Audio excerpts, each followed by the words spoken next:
بسم اللہ الرحمن الرحیم۔ السلام علیکم، آپ دیکھ رہے ہیں الف نیوز اور میں ہوں آپ کے ساتھ ماجد علی۔ شامل کرتے ہیں آج کی ون لائن ہیڈ لائن۔ سعودی عرب نے فٹ بال ورلڈ کپ 2030 کی میزبانی حاصل کرنے کی کوششیں شروع کر دی۔ برطانوی میڈیا کی رپورٹ کے مطابق سعودی عرب فٹ بال ورلڈ کپ 2030 کی اٹلی کے ہمراہ مشترکہ میزبانی حاصل کرنا چاہتا ہے۔ رپورٹ کے مطابق فٹ بال ورلڈ کپ کی میزبانی حاصل کرنے کے لیے بولی کے انتظامات ابھی ابتدائی مراحل میں ہیں۔ واضح رہے کہ سعودی عرب کے علاوہ برطانیہ کے وزیر اعظم بورس جانسن نے تصدیق کی تھی کہ وہ آئرلینڈ کے ساتھ فٹ بال ورلڈ کپ 2030 کی میزبانی حاصل کرنے کے لیے بولی میں حصہ لیں گے۔ امریکہ نے افغان امن عمل اور علاقائی تعاون کے لیے 4 ملکی سفارتی فورم بنانے کا اعلان کر دیا۔ غیر ملکی خبررساں ادارے کی رپورٹ کے مطابق امریکی محکمہ خارجہ کی طرف سے جاری کردہ بیان میں کہا گیا ہے کہ افغان امن عمل اور علاقائی تعاون کے لیے ایک نیا سفارتی پلیٹ فارم تشکیل دیا گیا ہے۔ رپورٹ کے مطابق فورم میں امریکہ، پاکستان، افغانستان اور ازبکستان شامل ہوں گے۔ امریکی محکمہ خارجہ کے مطابق نیا سفارتی پلیٹ فارم افغان امن عمل اور علاقائی تعاون کو فروغ دینے کے لیے کام کرے گا اور رکن ممالک کا مشترکہ اجلاس جلد ہوگا۔ وزیر اعظم عمران خان نے ازبک ہم منصب کے ہمراہ امام بخاری کے مظہر پر حاضری دی۔ سماجی رابطے کی ویب سائٹ ٹویٹر پر وزیر اعظم عمران خان کے معاون خصوصی شہباز گل نے کہا ہے کہ امام بخاری کے مزار پر حاضری کے دوران وزیر اعظم عمران خان نے فاتحہ خوانی کی۔ اس موقع پر وزیر اعظم عمران خان کو مزار کی تعمیر نو پر بھی بریفنگ دی گئی۔ بعد ازاں وزیر اعظم عمران خان نے امیر تیمور کے مقبرے کا بھی دورہ کیا۔ اسلام آباد میں ہونے والی افغان امن کانفرنس ملتوی کر دی گئی۔ نیوز رپورٹ کے مطابق سماجی رابطوں کی ویب سائٹ ٹویٹر پر افغانستان میں تعینات پاکستانی سفیر منصور احمد خان نے امن کانفرنس ملتوی ہونے کی تصدیق کر دی۔ انہوں نے کہا ہے کہ افغان امن کانفرنس 17 سے 19 جولائی تک شیڈول تھی، جس کی نئی تاریخوں کا اعلان عید کے بعد کیا جائے گا۔ خیال ہے کہ وفاقی وزیر اطلاعات و نشریات فواد چودھری نے بھی اپنی ایک ٹویٹ میں بتایا تھا کہ افغان امن استحکام کے لیے ہونے والی مجوزہ کانفرنس میں حامد کرزئی سمیت اعلیٰ افغان قیادت کو شرکت کی دعوت دی گئی ہے۔ پاکستان امریکہ سے باہمی رابطے برقرار رکھنے کا خواہاں ہیں۔ Army chief general Qamar Javed Bajwa army chief نے کہا ہے کہ پاکستان امریکہ سے باہمی روابط برقرار رکھنے کا خواہاں ہیں۔ پاک فوج کے شعبہ تعلقات عامہ ISPR کے مطابق army chief general Qamar Javed Bajwa سے امریکی ناظم الامور کی ملاقات ہوئی، جس میں باہمی دلچسپی، علاقائی سیکیورٹی، افغانستان کی صورتحال پر گفتگو کی گئی۔ ISPR کے مطابق ملاقات میں مختلف شعبوں میں باہمی تعاون سے متعلقہ امور زیر غور آئے، جبکہ امریکی ناظم الامور نے افغان امن عمل میں پاکستان کے کردار کو سراہا۔ ISPR کے مطابق پاکستان امریکہ کے ساتھ دورس اور کثیر الجہتی تعلقات کا فروغ چاہتا ہے۔ اس موقع پر امریکی ناظم الامور نے خطے میں استحکام کے لیے پاکستانی کوششوں کی بھی تعریف کی۔ T20 ورلڈ کپ 2021 پاکستان اور بھارت ایک ہی گروپ میں شامل۔ ICC نے T20 ورلڈ کپ کے لیے گروپ تشکیل دے دیے، جس کے مطابق پاکستان اور بھارت کی ٹیمیں ایک ہی گروپ میں شامل ہیں۔ ICC کے تشکیل کردہ گروپ کے مطابق پاکستان اور بھارت کی ٹیمیں ایک ساتھ سپر 12 کے گروپ T20 میں شامل ہیں۔ تیز رفتار انٹرنیٹ کا نیا عالمی ریکارڈ۔ جاپانی انجینئرز نے آپٹیکل فائبر کے ذریعے 319 ٹیرابائٹ فی سیکنڈ کی ناقابل یقین رفتار سے ڈیٹا منتقل کر کے دنیا کے سب سے تیز رفتار نیٹ کا نیا عالمی ریکارڈ قائم کر دیا۔ آسانی کے لیے یہ بھی سمجھا جا سکتا ہے کہ اس تجربے میں صرف 1 سیکنڈ کے دوران تقریباً 817 بلیورے ڈسک جتنا ڈیجیٹل ڈیٹا ٹرانسفر کیا گیا۔ آپٹیکل فائبر سے تیز رفتار ترین ڈیٹا منتقلی کا سابقہ عالمی ریکارڈ 178 ٹیرابائٹ فی سیکنڈ کا تھا، جو پچھلے سال یونیورسٹی کالج لندن کے انجینئرز نے بنایا تھا، جبکہ نیا ریکارڈ اس سے بھی تقریباً 80% زیادہ ہے۔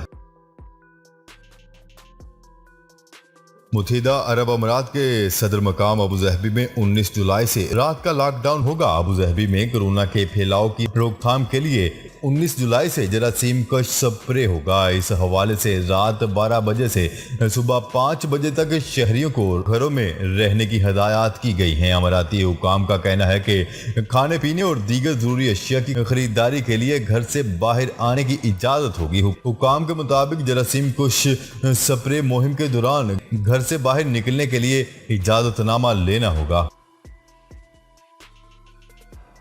ایفل ٹاور آج سے سیاحوں کے لیے کھول دیا جائے گا۔ فرانس کا مشہور ایفل ٹاور آج سے سیاحوں کے لیے کھول دیا جائے گا۔ نیوز رپورٹ کے مطابق ایفل ٹاور کورونا احتیاطی تدابیر کے تحت یومیہ 13,000 افراد کو آنے کی اجازت ہوگی۔ سیاحوں کو داخلے کے لیے ویکسینیشن سرٹیفکیٹ یا منفی کورونا ٹیسٹ دکھانا ہوگا۔ ایفل ٹاور کو کورونا وائرس کے سبب عائد پابندیوں کی وجہ سے 9 ماہ سے بند کر رکھا تھا۔ پاکستان نے گوادر سے تاشقند تک ریلوے سروس شروع کرنے کا فیصلہ کر لیا۔ وفاقی وزیر اطلاعات و نشریات نے تصدیق کرتے ہوئے کہا ہے کہ کراچی سے تاشقند تک ٹرک سروس بھی شروع کریں گے۔ افغانستان میں امن ہونے سے پاکستان وسطی ایشیا سے لنک ہو جائے گا۔ تفصیلات کے مطابق تاشقند میں وسطی و جنوبی ایشیائی کانفرنس کے موقع پر وفاقی وزیر اطلاعات و نشریات فواد چوہدری کا کہنا تھا کہ پاکستان افغانستان میں ریجنل روابط کی بہتری کا خواہاں ہے۔ افغانستان میں امن ہونے سے ہم وسطی ایشیا سے لنکڈ ہو جائیں گے۔ پنجاب حکومت کا عید الاضحیٰ پر لاہور شہر کو صاف ستھرا رکھنے کے لیے بڑا اقدام۔ نیوز رپورٹ کے مطابق LWMC کو نئی گاڑیاں فراہم کر دی گئیں، جبکہ آلائشیں مؤثر طریقے سے ٹھکانے لگائی جائیں گی۔ پورا کرکٹ کی پرائمری کلیکشن کے لیے 933 نئی گاڑیاں خریدی جائیں گی، جبکہ 6,000 کنٹینرز مختلف مقامات پر رکھوا دیے گئے ہیں۔ نیوزی لینڈ میں کسان ٹریکٹرز لے کر سڑکوں پر آ گئے، حکومتی پالیسیوں کے خلاف احتجاج کیا۔ کیوی کسانوں نے آکلینڈ اور کرائسٹ چرچ سمیت کئی شہروں میں ٹریکٹرز پر احتجاج کیا۔ ٹریکٹرز ریلیوں کی وجہ سے شہروں میں ٹریفک جام ہو گئی، کئی جگہوں پر لوگوں نے ان کا استقبال بھی کیا۔ کسانوں نے ٹریکٹرز پر اپنے مطالبات کے حق میں پلے کارڈ بھی لگا رکھے تھے، جن پر کاشتکاری نہیں تو خوراک نہیں سمیت نعرے درج کر رکھے تھے۔ نیوز رپورٹ کے مطابق کاشتکاروں نے حکومت کی ماحولیات کی پالیسیوں پر شدید تنقید کرتے ہوئے کہا ہے کہ اس سے ان کے کاروبار کو شدید نقصان ہو رہا ہے۔ روس کا لاپتہ ہونے والا طیارہ سائبیریا سے مل گیا۔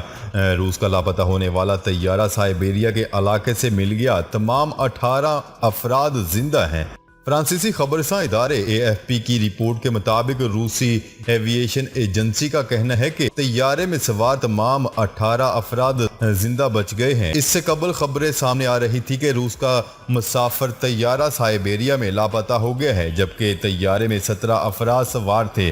روسی ایمرجنسی منسٹری کے مطابق طیارہ مغربی سائبیریا کے شہر تومسک کے قریب لاپتہ ہوا تھا۔ ایمیزون نے فیس بک کی سیٹلائٹ انٹرنیٹ ٹیم حاصل کر لی۔ ای کامرس کی سب سے بڑی ویب سائٹ ایمیزون نے اپنے سیٹلائٹ پروجیکٹ کے لیے فیس بک سے پوری ٹیم حاصل کر لی۔ غیر ملکی میڈیا کی رپورٹ کے مطابق ایمیزون نے اپنے پروجیکٹ کے لیے فیس بک سے 12 افراد پر مشتمل ٹیم حاصل کر لی۔ فیس بک کی ٹیم ایمیزون کے لاس اینجلس دفتر میں لواربٹ سیٹلائٹ کی تیاری پر کام کرے گی۔ رپورٹ کے مطابق $10 بلین کے پروجیکٹ کے تحت دنیا بھر میں ہائی سپیڈ انٹرنیٹ کی فراہمی کو بھی یقینی بنایا جائے گا۔ ایمیزون نے اپنے ہیڈ کوارٹر میں پروجیکٹ کے لیے نئے ملازمین کی بھرتیاں بھی شروع کر رکھی ہیں۔ آزاد کشمیر الیکشن کمیشن کا علی امین گنڈاپور کو آزاد کشمیر کے حدود سے نکل جانے کا حکم۔ آزاد کشمیر الیکشن کمیشن کی جانب سے چیف سیکرٹری کو خط لکھ دیا گیا ہے۔ جس کے مطابق علی امین گنڈاپور کے جلسے جلوسوں میں شرکت اور تقریر پر پابندی عائد کر دی گئی۔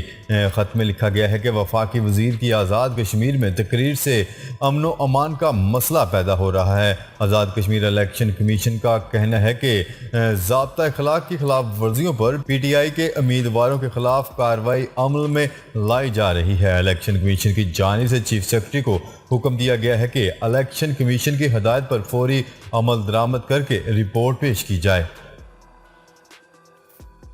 جی تو ناظرین، آج کے لیے اتنا ہی۔ مزید خبریں لے کر بہت جلد آپ کی خدمت میں حاضر ہوں گے۔ تب تک کے لیے اپنا خیال رکھیے گا۔ اللہ نگہبان۔ پاکستان زندہ باد۔ پاکستان آرمی پائندہ باد۔